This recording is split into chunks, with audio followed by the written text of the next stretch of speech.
All right, so we are present. Thank you so much, everyone, for joining us either on YouTube Live and on Zoom. My name is Lenora Billings-Harris, for those of you who haven't been on one of these Zoom forums in the past.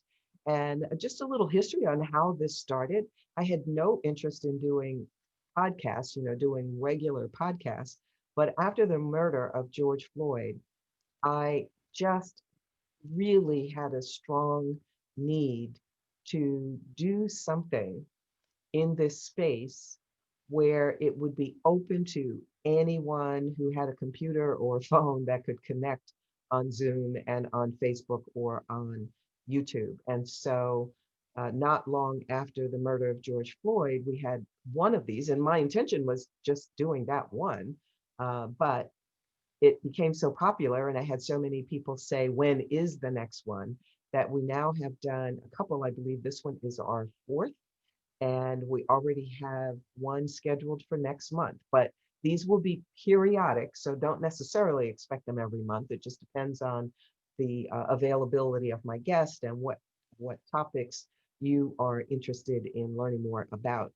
So mark your calendar for February 18th at 3 o'clock. That particular one is going to be focused on white privilege. So you'll get more information about it. If you are not already subscribed to the diversityadvantage.info, that's the best way to know right from the beginning when these are planned and how to register and get the link. So the diversityadvantage.info, fastest way for you to get the information. Additionally, all of you that are registered on this Zoom call will receive the recording, and you are free to share this recording with whomever you wish. So, again, thank you so much for joining us today. As we go through this hour, as questions come to you, please write those questions in the chat box. And Jen is watching the chat box for us, and I will periodically ask her if questions have come in. Thank you, though, to everyone who wrote a question ahead of time in the when you registered. There are so many that we certainly know we cannot answer all of them. However, what we did is in some cases, one or two questions were very similar. So I combined them or I phrased it just a little bit differently in order to get to the point of your question. So I hope you will recognize that. And in other cases, there are questions that are great topics for yet another Zoom forum. So just know that we are paying attention to those questions. They are very, very helpful to us. So today's topic is tackling tough conversations, both the questions that you have as well as actions that you can take. Let me introduce the person who will help us go through that conversation. I have known Tracy Brown for, I believe, over 20 years at this point, I think. And Tracy and I are DNI, both DNI, DE&I strategists and specialists in this area. However, what has drawn me to Tracy over the years, in addition to our expertise in the same area, is that every time I'm in her space, I feel more calm. And I knew that she certainly has expertise in talking about difficult conversations. So, who better to invite to share this conversation with me and answer the questions that you might have? But let me tell you a little bit more about Tracy. She helps leaders demonstrate their commitment to inclusion as a priority rather than just talking the talk. Her passion is helping individuals take responsibility for building effective cross cultural relationships that help them in their personal and their professional goals. And her talent is transforming conversations from about diversity from a debate about politics and personality into a dialogue about relationships and results. I told you she would be perfect for this, right? Tracy lives in Dallas, Texas, and is president of Intentional Inclusion. She's the author of several books. So if you visit her website, you will see them all. And her TED Talk called What Is Mine to Do was so successful that as a follow up, there is an active Facebook group with over 7,000 members, all focused on being committed individuals that can interrupt or help eliminate race based hatred and violence. Now, I could go on and on some more, but I know you want to hear her speak and hear your questions asked. So join me in welcoming Tracy Brown. Welcome, Tracy. So go ahead, Tracy, and unmute yourself, right? Yeah, hey Lenora, I'm so glad to be here. And hey everybody, I can hardly wait to dive in. Let's talk. So we're going to go right for it. So my first question, and when I say my question, it really is the questions that you all have sent in. After all the years and decades, why is there still such a reluctance or fear to discuss racism or any component of such? So I'm going to jump in first this time to share with you something that I do with almost all of my sessions. I ask that question, why is it uncomfortable, difficult to talk about racism, bias, and all of that? And I get the same 5 answers, maybe phrased a little bit differently, but thousands of people have given me these 5 answers. They're afraid to be judged. They're afraid they might say the wrong thing. They don't know what to say. It might hurt somebody's feelings. Or some will say, it's not about me. Those usually are folks that don't realize that diversity and inclusion and racism impacts all of us. Tracy, what's your response to that question? Yeah, absolutely. Those are the same things that I hear over and over and over again. And so when I think about then what makes people reluctant, even once they know, right? Okay, everybody has those same fears. It's that sense of, think about it, almost everything on that short list is I'm going to do something wrong. I'm not going to know what to say. I haven't done this before. If you really want to have a conversation, the conversation is about learning from others. So you have to take the focus off yourself. When you take the focus off yourself and say, I'm wanting to talk about racism because I know our customers have perceptions and we need to deal with that. Or I know the employees who report to me have some perceptions or experiences that I, as a leader, need to know about. Then the focus isn't on whether I do it, quote unquote, right or wrong. The focus is on solving the problem. And I don't know the answers or the right way to ask questions about other problems that come up, especially in the workplace or in my professional association. But that doesn't stop me from tackling the issue and asking more questions. So this, I think the big reluctance is, oops, I don't want to offend anyone. Wrong goal. And two, I'm so focused on me and what people will think of me, I'm not able to step into what feels unsafe or unsure territory. So I'm guessing as we dive into this, we'll maybe ease some of that discomfort or give people a learner's permit to learn more about how to dive in. Yeah, absolutely. Well, and so I think what we both agree on is that step one is reframing why you're having that conversation in the first place. So instead of focusing all on yourself, you're focusing on the other person with the understanding that we know, especially in the workplace, it's risky. You just with today's environment, political environment overall, and our environment really across the world, it is risky. So we will certainly be giving you some tips to think through how you can be more effective and not be so afraid of it. Question two, I just want to learn and understand. Why are some Black people reluctant to join in a conversation on race? What can allies do to create spaces for these conversations without putting pressure on people of color to educate? Tracy. So there are three questions built into that. So I want to learn and understand, and why are Black people, people of color, brown people, why are people who are not like me reluctant to join in on a conversation on race? Number one, it's not just a conversation, it's their life. Mm. So, I mean, you have to remember this is not like a conversation if you're talking to a person of color. It's not a conversation. It is what your life experience. What do you experience every day or every week or for the last 30 or 40 years or however old you are? So it's not just, oh, let me go in and out of a conversation. You're actually talking about someone's life or lived experience. So it's not casual.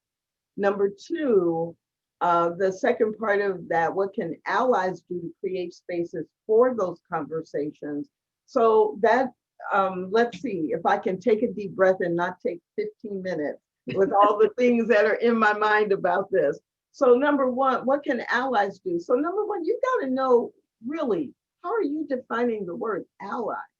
I have run into a lot of people who define the word ally and think about having these conversations as, well, I want to make it better for Black people, or I want to make it better for the people in my organization, who are not white.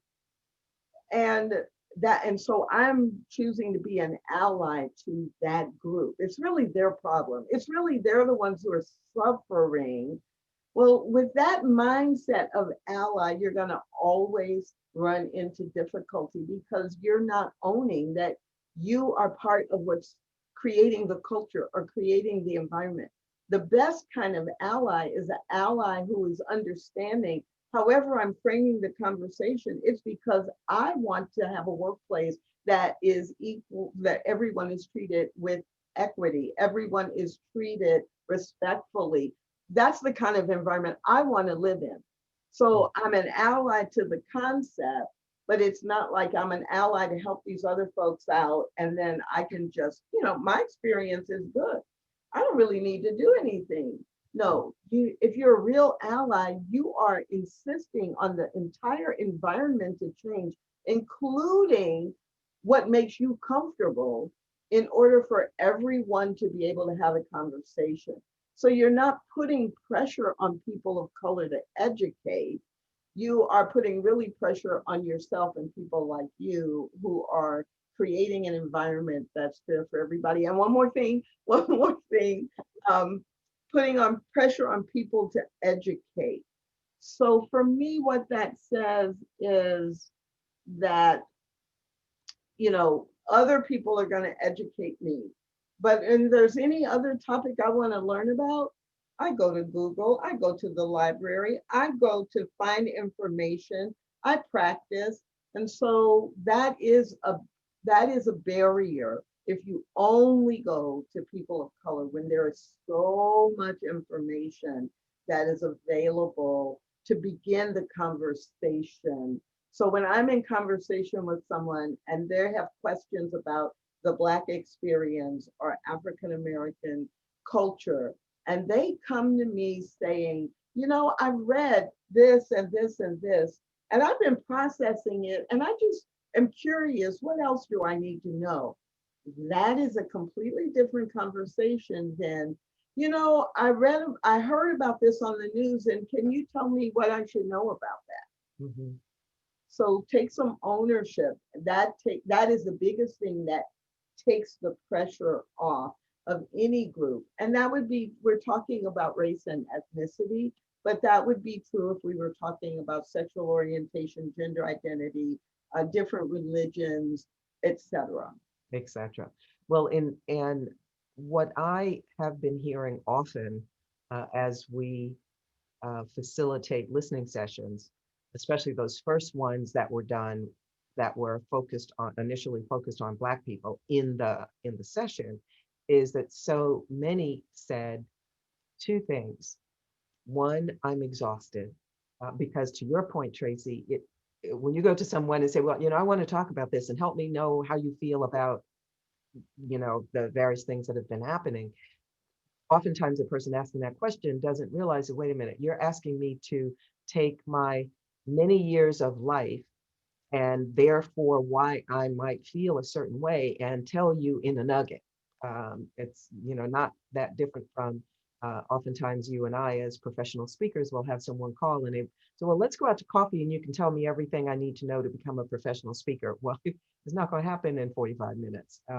And so I really appreciate your saying the first step in being an ally is to do the work to educate yourself. And that's a never ending journey. I mean, all of us are, I always feel like I don't know enough yet. And I do this work. So doing some things on your own so that then you can go to that conversation with at least some foundation. The other thing that I hear from Black folks in particular, but again, it would apply to other diversities as well, is that, wait a minute, I'm not a DEI expert. You want me to tell you my experience and tell you what to do.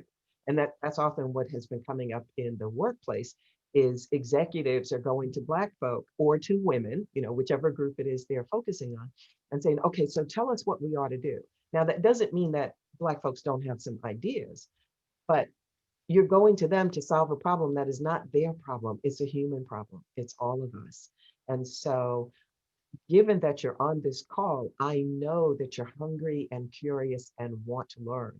So that's the first step is learning more about that particular group experience, whatever. And of course, there are tons of resources out there these days. And I will just remind you what I said in Tracy's introduction. Definitely check her out on YouTube, the TED Talk, What is Mine to Do? It it's just amazing, and that will give you some ideas. Thank you, Tracy. So next one, what are some common missteps you have seen leaders make when engaging in conversations about race? So let's start with where you ended. Like, no group is monolithic.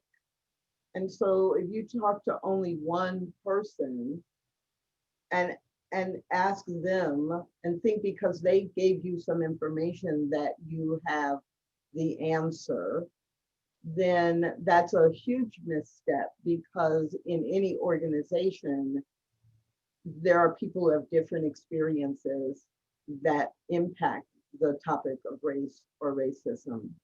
Also, a common misstep is engaging in conversations in general about race, denial of another person's reality. Like, someone explains to you in response to your question what they have experienced, and you hear yourself saying, that couldn't be true. Or, oh no, that's not the way it happens. Or, well, that's not how it happens for me.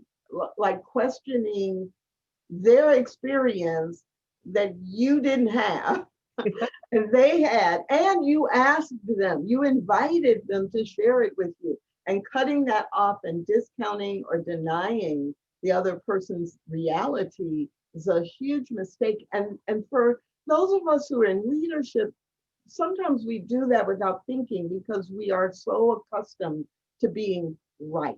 Mm-hmm. We are so accustomed to people coming to us for the answer or for guidance that it comes out of our mouths and we don't even hear it, that we have an unconscious bias that if it hasn't happened to me, or it didn't happen that way to my next door neighbor who I asked about this same thing, then it can't be true for someone else. One or two other things that pop into my mind. A lot of time leaders are driven by data in their everyday roles, and there's nothing wrong with that. But sometimes leaders forget that feelings are also facts. Mm. So if you are talking to employees or coworkers and they are talking about how it feels when certain things happen. Those are facts. That's important data. And to come back with, well, what research documents that? Or where did you learn that? Or where did you read that? It must come from an author who I respect, is dangerous if you're really trying to grow your understanding of what the experience of another group is. And then, Lenora, you also mentioned this already, going for the quick fix. Because if you are approaching learning more about racism as I've got to fix this problem, we're trained, identify the problem, come up with a solution as quickly as possible and implement it, and then go to the next thing. Mhm. Well, apparently, for over 400 years, we have not fixed the problem, and we're not going to fix it with one initiative or one meeting or one event.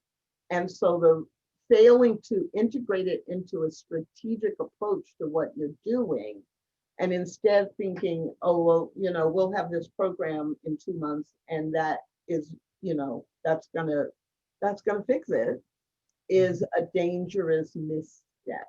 Yeah. So those are Gotta the check the three box. things, three, four things that come to mind Yeah. immediately. And I think that's the last comment that you made is a really difficult shift for a lot of leaders because they're so accustomed to following a certain pattern, which has become a habit as it relates to decision making and solving problems, that you're saying, oh, wait a minute, you got to stop for a moment and we've got to consider feelings, we've got to consider perspectives. And each time the leader or the person uh, asks for information from a Black person in this case, since we're talking about race, and in that leader's head saying, no, it can't be that way, you are already discounting what that person has said. So the one thing that came to my mind when you were sharing was the misstep that I have seen or heard about, because I wasn't physically watching at the time, but after the fact learn about, is a leader going to who he thinks or she thinks is my Black buddy in the workplace. So they go to the Black guy or woman, but oftentimes it's a guy, and they think they already have a great relationship with this person, but they don't really because this is a subordinate person to them. And then they said, okay, let's have a one-on-one and let's have a discussion. And after the fact, when I've talked to executives that have told me they did this, and they will say, well, so we really don't have much of a problem here. And I said, well, I'm not assuming you have a problem, but why do you think that? Well, because I talked to 15 Black people, and all of them said this is a great place to work. Well, my question is, how much of a safe space did you create in the first place before you ever got to having a conversation around something as sensitive to this? Do not assume that just because, generally speaking, it seems that you have a good relationship with this person, don't assume that they are going to be comfortable and want to really tell you the truth about how they are interpreting what they are experiencing on an everyday basis as it relates to race relations, racism within the company, or any of that. It's going back to what Tracy was saying earlier. You have to do some work first, some personal work, get some knowledge first, and then next step is develop your understanding of what's going on. And maybe that means if you're white, maybe that means talking to some other white folks first to hear their perspective as well as you, and add it to yours, because that you're probably going to have even more questions after that. But don't immediately just go to a person and presume that that person is going to tell you what everybody thinks who looks just like that person, because that's not fair to the individual, and it's not going to give you very much information anyway. So I'm going to move a little faster. We have so many questions. I'm going to ask one more question, and then Jen, just as a heads up, I'm going to ask you if any questions have come in on chat. Um, how do you find common ground when differences run so deep? Oh my goodness, I love this question. Thank you for all of you who put questions in advance. These are fabulous. So, how do you find common ground when differences run deep? So, I'm going to respond to this from the mindset of the workplace because Lenora and I both, work with organizations, professional associations, but it also can be applied to your family and it can be applied in your local neighborhood, etc. But primarily, I'm thinking about in the workplace or in a professional association I'm a member of. How do you find common ground when differences run deep? You use your established mission, vision, and values. Like, you're not talking about race or racism or race relations just for general conversation. This is not a social conversation. I'm just getting to know you. I would assume you're talking about it because you are trying to make sure you have maximum productivity among coworkers, or you are wanting to ensure that you have the products and the services that your customers need or expect. And so, what is your mission? If I'm working with a hospital and I guess about a third of my client base is healthcare. So if I'm working with a hospital, I want to know what their mission statement is. And I'm constantly asking, okay, so if we do this, or if we are going to focus on that, how does it track back to providing medical care or improving the health of the community you serve? How does it link to your primary reason for being, or whatever your top three business priorities are, or if it's an association, what is your theme for next year? So how are we linking this to that's what everybody in the organization is focused on. So we may have differences, they may run deep, but the reason we're all together in this organization is to achieve a certain goal. Mhm. And that is what keeps you from getting sidetracked and having it become a conversation about a certain politician or a personality of an individual leader, because you tie it back. And the only caution I have about that is, but you do have to be careful. You can't use the commonality, the common goal, the mission as either an excuse or as a weapon in Mhm. order to shut out or shut down the differences. Mhm. There are, again, where people will get uncomfortable in getting into this conversation. I approach it very similar to what you just described. Is in the workplace is what is the vision and mission of the organization, and what do we want our shareholders saying 3 years from now? What do we want employees saying 3 years from now? In other words, think of all of those stakeholders and what kind of culture are you wanting to build in the organization and project it out 3 years from now. I usually don't go further than that because who knows what's going to happen tomorrow, let alone 3 years. And what happens is people will give answers to that have nothing to do, don't seem to have anything to do with diversity and inclusion at first. But then when you come back to find that common ground is, are we going to be able to find and retain the best talent in order to do all of these things, to have these outcomes, without giving broader consideration to marginalized groups or underrepresented groups, I guess would be a better term in the workplace. In other words, will you be able to achieve that? Will you be able to serve your customers who are diverse if you're not doing anything internally that's showing that you care about that diversity and you want to create a culture where all are feeling included. So the other piece though that came up to me as you were sharing, Tracy, is in some of these situations, before you even approach this person who you think has very different thinking than yours, is to think through first what the two of you have in common, because that would be a good place to start. You don't start with where you're apart. You start with what you have in common, which goes back to those goals, the mission, vision, etc. So Jen, do we have additional questions coming in before I go to my long list of questions?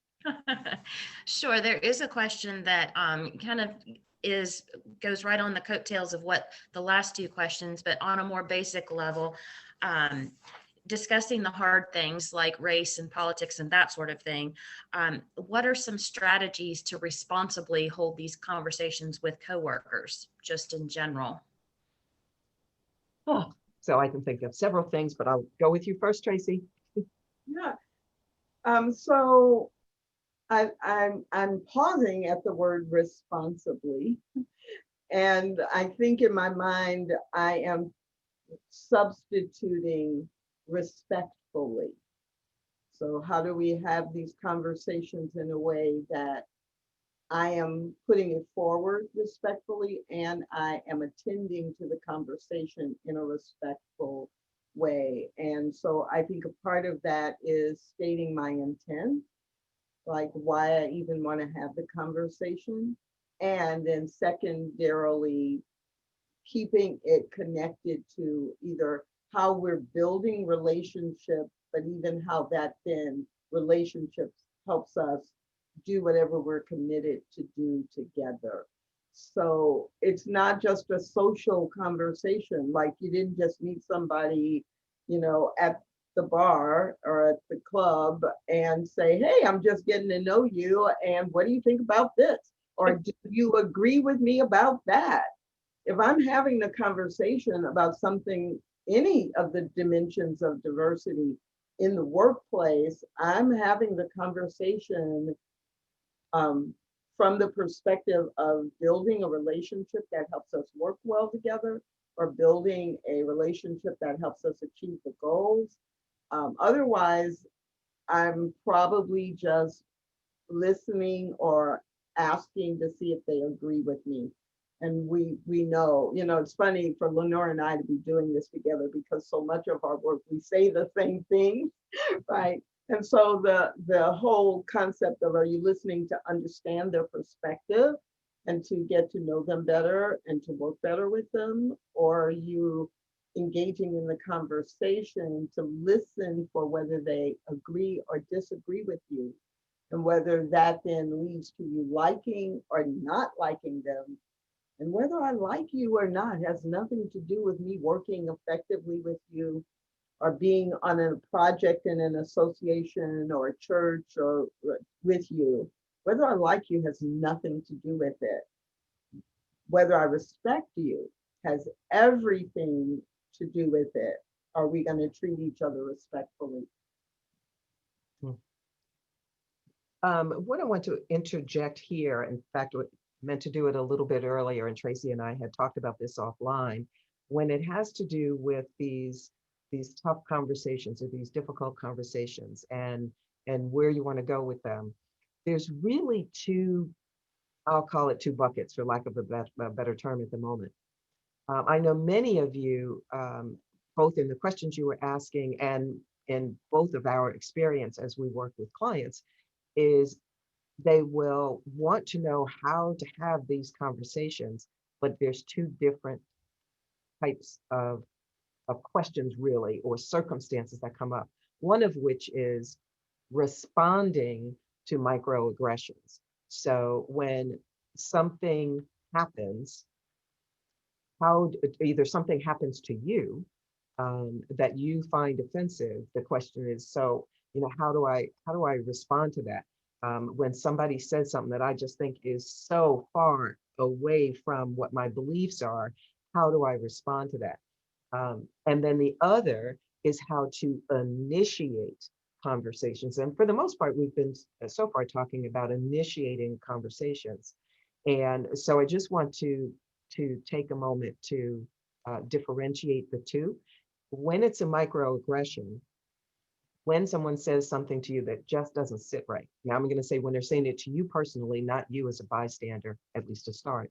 So when they say something to you as a person, oftentimes, even as, and we'll keep it in the workplace, although the technique would work anywhere, oftentimes responding immediately is not the best thing to do, because if they said something to you that you find extremely disrespectful, you might be so into your emotions, you're so angry that you aren't going to be able to have a conversation with that person.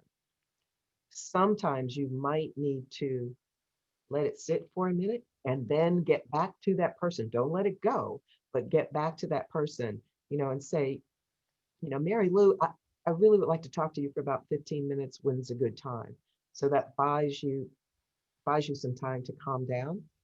And then you strike the conversation around when you did said this, whatever I felt, and you share how you felt. Because remember, people don't want to hurt other people's feelings when they know how you feel. And then you give them options, something you would want them to do instead, and what's in it for them. Why would they change? Now, of course, I take 2 hours usually to teach what I just shared with you very quickly. But my point is that sometimes know that when those microaggressions happen, you've got to take your own temperature at that moment. If you respond immediately, if you haven't practiced an answer for some of those things, then it might be worse. Now, there are other times where it's just so grossly offensive that you do need to respond. Again, though, what you need to do is to control your emotions. And you can do that literally by taking a breath. Now, it's not going to totally get rid of your emotions, but the whole point is you want to get into the logical thinking part of your brain instead of reacting to what just happened. Tracy, you want to add to that?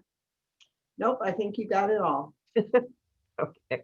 So just know as you're listening to these various answers, one is initiating conversations or just generally building better relationships, and the other is around microaggressions. Probably need to have a forum just on microaggressions because there's so many of them. That be a topic for the future. So thank you, Jen. I'm going to move to some more questions and I'll come back to you, though I am watching time, so we want to make sure we answer as many as we can. The next one is, and Tracy, I think you might have touched on this in an earlier question, in your earlier response, but this question is, how do you share with your non-white counterparts that the Black experience is totally different from theirs? Yeah, so I've been known to use the line, oh, Black people are not just white people with a tan. If I can say it not real smart alecky, and I have a relationship with someone, I've used that. But in general, I'm a pretty direct communicator. And so if I have counterparts who I need to say that to, I'm probably just going to say, the experience, the cultural experiences that someone has based on race or ethnicity, really, they're very different. Mm-hmm. I also have been, depending on what the environment is, if the group is predominantly white, or if I'm talking to people who identify as white, I remind them that even all white people don't have the same experience based on culture. And so based on ethnicity and culture, based on age group, culture, that you could have 100 people who are all white and they don't all have the same experience, and you wouldn't expect them to. So don't go to talk to someone who is Indian or from India or Pakistan. Don't go talk to someone who is Latinx and could be from Cuba or South America or Mexico, right? And expect that they have the same experience. So I'll use an example like that. And the key for me, at least, is sharing it again, not from a I'm pissed off that you would say that and that you would think that way and let me correct you. Like, not from that place, from a place of, it's so easy for all of us to just make assumptions. And it goes back to thinking about any group that's different from my own as monolithic. Mm-hmm. And when we remember that that's not true, then it's easy to softly but directly add some, context around that. Yeah. And certainly as with the going back to listening sessions, because we both have done so many of them, with organizations with whom I've been working, they have made have invited the people to the listening session in a very homogeneous way, intentionally, so that it'll be more safe for people to speak up. And one of the things that leaders have discovered, just not having known it in the past, is when they started in these listening sessions and Black folks were telling them their experience, both in their community, meaning the outside of the company, and their experience within the company, those experiences were so different than the employees or team members who are Indian, different from the employees who are Latinx. So again, the lens are very different. And we have a tendency, though, when we use the term people of color, to assume that everyone who is of color other than white all have the same experience, and they just don't. So we want to be careful that we don't make that assumption, and then recognize that when people are sometimes pushing back and um, making, and they are assuming that because they're a person of color as well, that the experience would be the same, is realize that at least if they're in conversation with you, they're wanting to learn. So that can help you not just be angry that they make that assumption, is they're wanting to learn, and then you can educate them to some degree. Next question.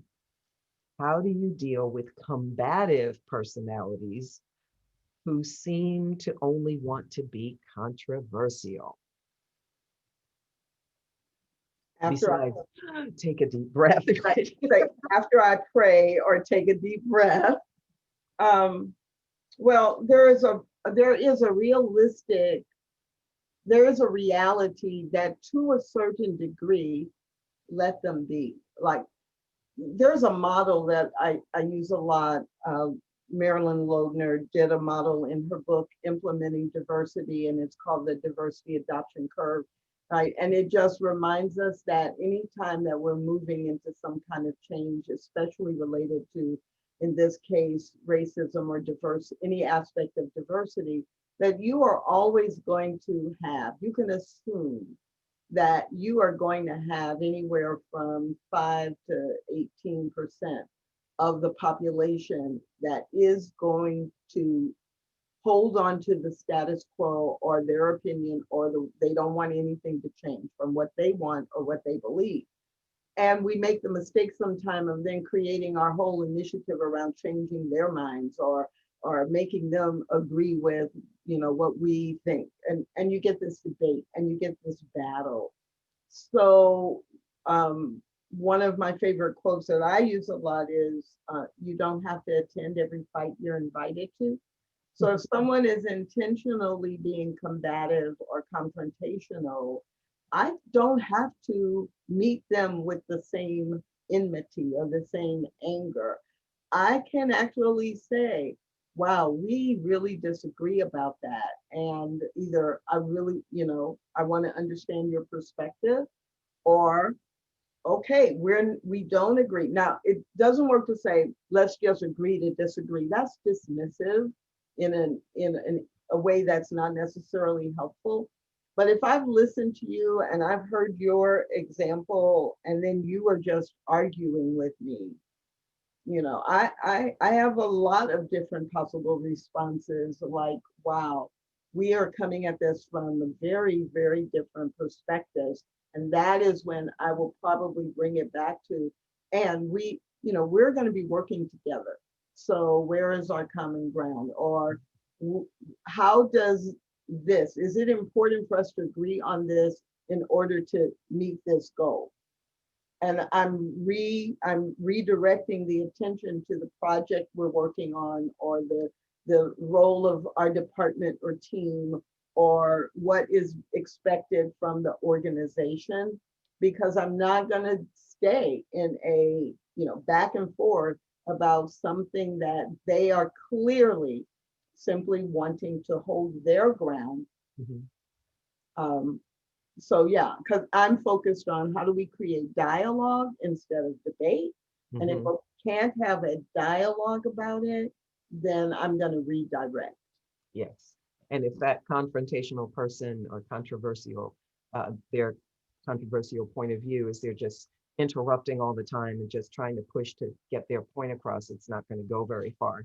However, so often when people think they're launching into a dialogue, they really are wanting a debate, even if they're not like outrageous, because for some of those beliefs that we have, for many of those beliefs that we have that are very, very deep, when we interact with someone who sees the world very differently, then as we say, I want to get a better understanding, very often what actually happens is each person is trying to convince the other person that they're wrong. And that just makes the heat go up even further.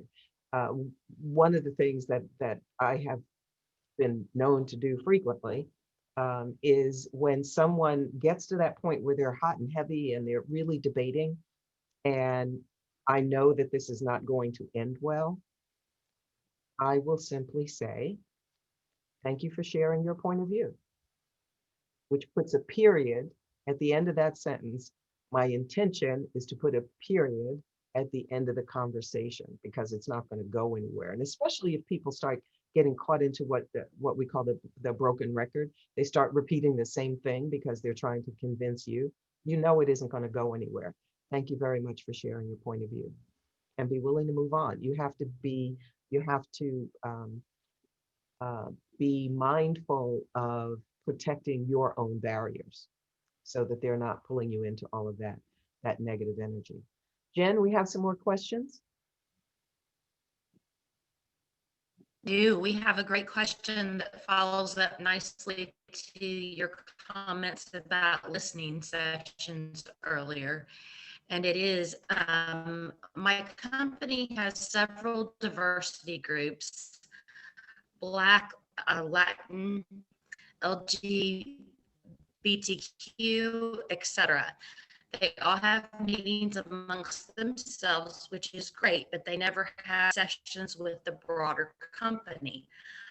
I see this as exclusion via instead of inclusion, which does not foster learning or conversations with those not within the specific diversity groups. What are your thoughts? Mhm.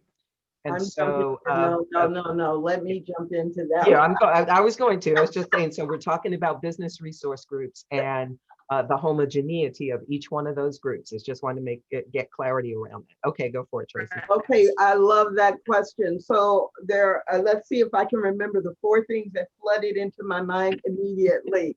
So number one, there is not any business organization or association that I have worked with in 20 years where the affinity groups were limited to only the members of that group.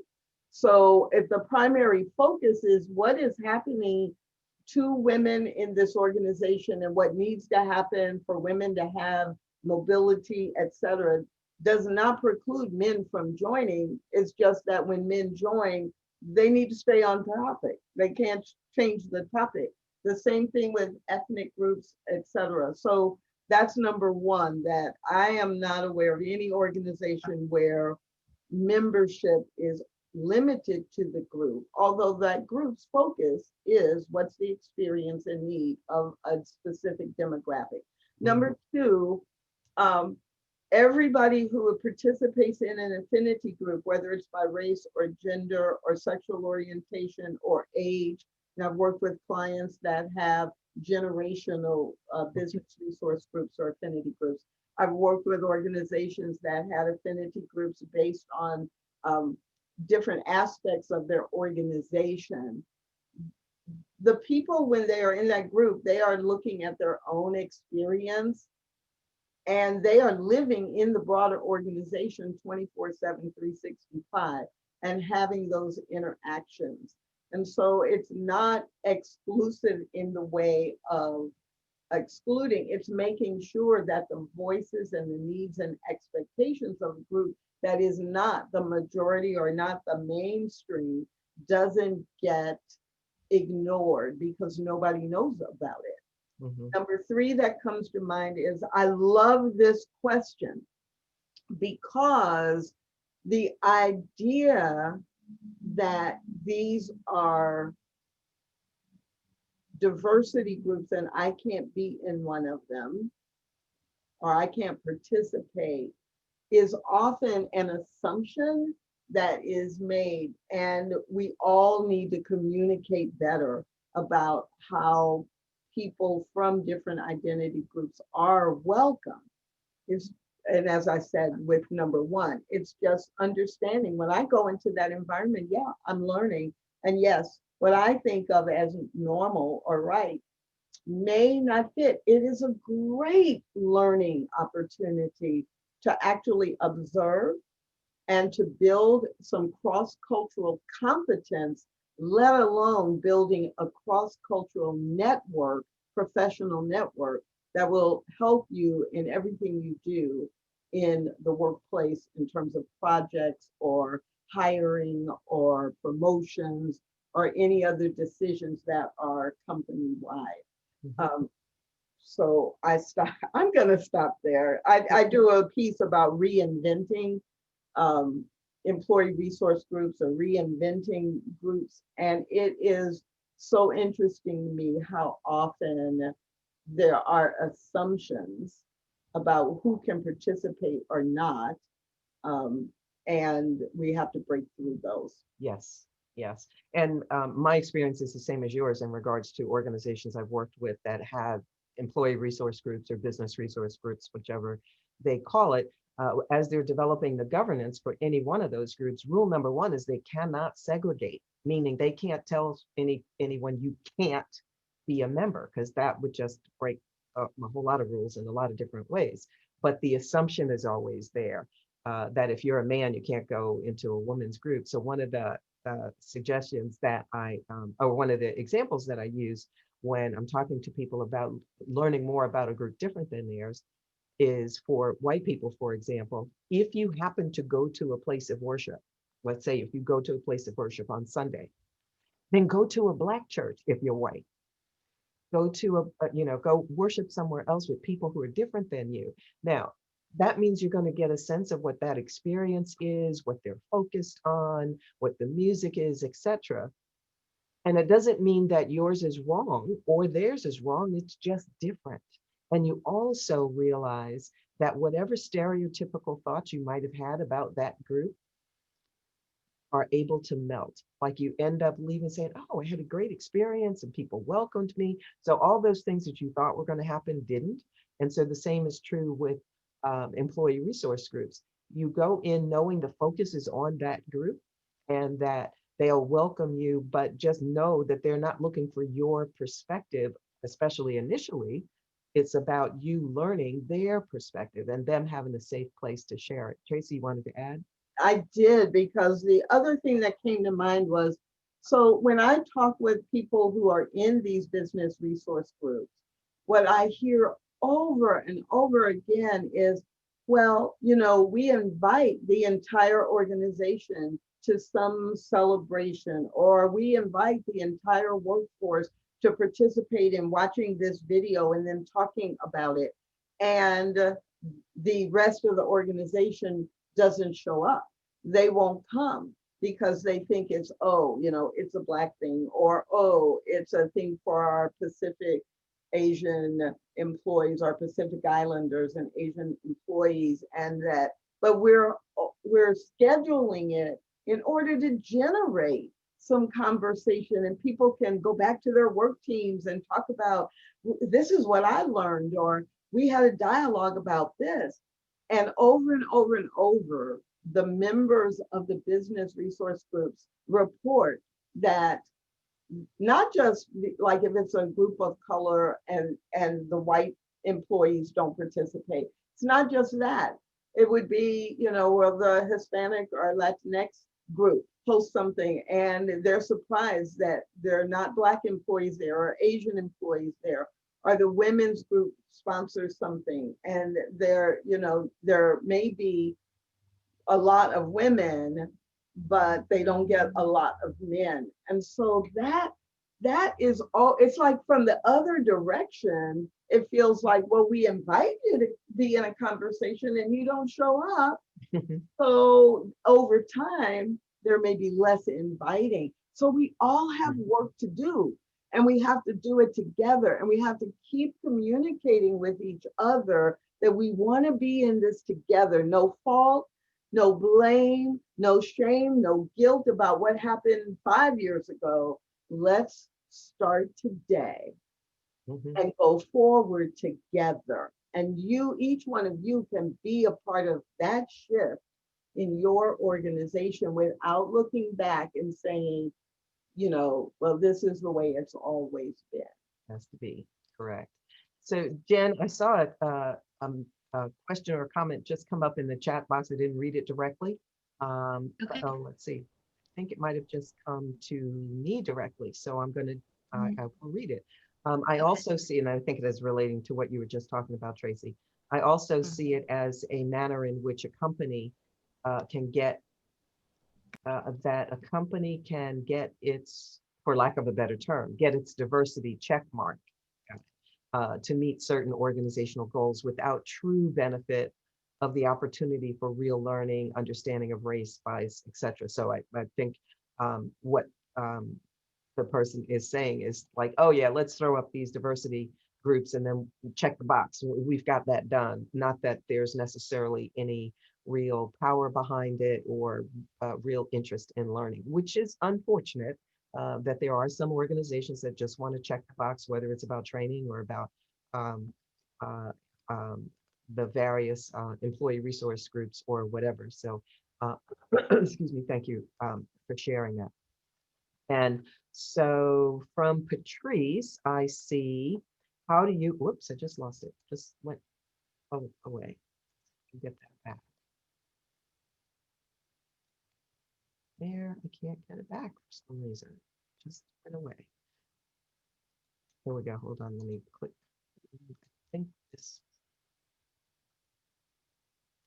How do you address allies who think they're helping out, but they create problems? Sometimes simple language like, how do Black people, why do Black people always, for example, or replace it with, women or in any other group that might be different? Are they usually in positions of power and maybe a person uh, who uh, considers themselves to be the reason for the effort? Essentially, the question is, how do you address back to that word ally? And that it really has so many meanings that I think people are just learning what that means. They think they're helping, but they're really hindering more than helping. But go with that. And I have one more question for you, Tracy, and then I'm going to ask a different kind of thing. Okay, so we've got like 3 minutes in our hour, so let's do the 1 minute version here. So obviously the person has to give feedback. And one of the ways I often do that is I do use the concept of a learner's permit. And if it's a public setting, I may step in if I'm able to and shift their wording or repeat the question in a slightly different way to model a better way to ask the question. The way this is worded, it's clear that this person is intending to do the right thing. And so I would use it as a learning experience and give them other ways to ask the question and point out the fallacy of all of any group. Mhm. Right, there's no all of any group. There may be patterns and norms which represent 52 to 85% of a population, but even with that, there are going to always be people that it doesn't apply to. Absolutely. And often people don't realize when they say things like all Black people or all whatever, or when they say you people, they don't realize how offensive that is. And by the way, the question that Patrice was sending the question to me, but it was from Valda. Thank you so much, Valda, for asking that question. And so the last question I'm going to, that we'll have time to discuss is, this person said, words don't come easily to me. Can you give me examples of useful responses for specific comments you usually hear? Well, obviously, but it always depends on what a comment is to know what the answer is.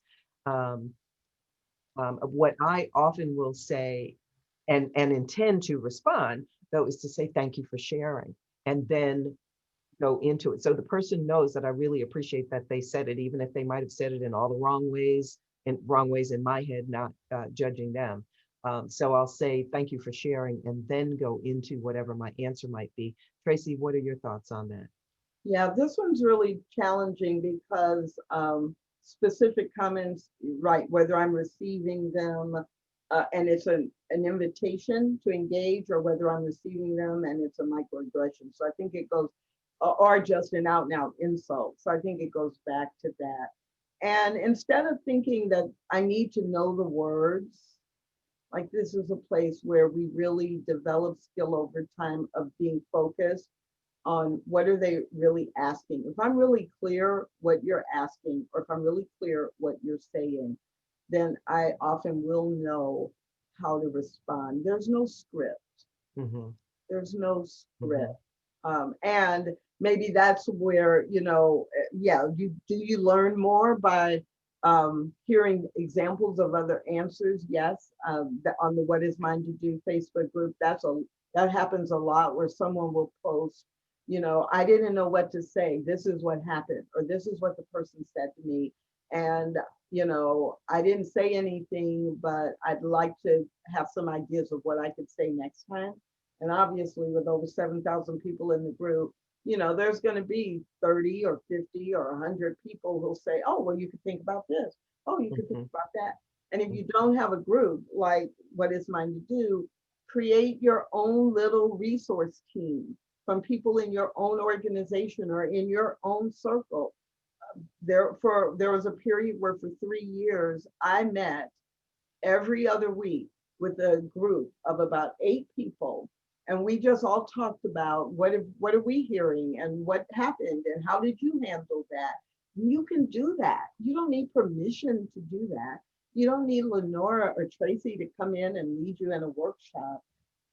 Create your small network who's committed to talk about racism or any other aspect of diversity, and learn together. You don't have to do it alone. So that, and you mentioned one resource already, and I will reiterate that one on What Is Mine to Do on the Facebook group. My question to you, Tracy, in closing is, what closing comments, um, recommendations, or resources would you share, would you recommend to our viewers? And what is the best website, because you have several, which is the best website you would recommend them to go to learn more about you and to what you offer, and also to to connect with some of these resources you talked about earlier? Well, closing comment, what is coming up for me is a paraphrase of a James Baldwin quote, where he basically says, you don't have to accept the world the way it was when you came in, make it better. And I think that because you're anybody who's here, either live or watching the recording, wants to make the world better. And I recommit to that every day. And I invite you to join me in recommitting to that. And if you do want to track down any information, or if you have questions that you want me to answer or respond to, the best place to find me really is tracybrown.com. If you know my name, you can find me. And on that site, there are links to everything else that I do, as well as some resources. And Lenora, I'm just so grateful to hang out with you and to serve your audience in this way. Oh, it has absolutely been my pleasure. I was just really thrilled when we were talking a while back, and I asked you if you would do this, and you said yes. So I'm sure everyone else on who has been watching this, or who will be watching it on the recording, will agree with me that you were so the right person to lead us in this conversation. So I leave with everyone to please stay safe, stay healthy. And as you know, I always close by saying Ubuntu. I am because we are because I am. See you next month on February 18th. Thank you, everyone.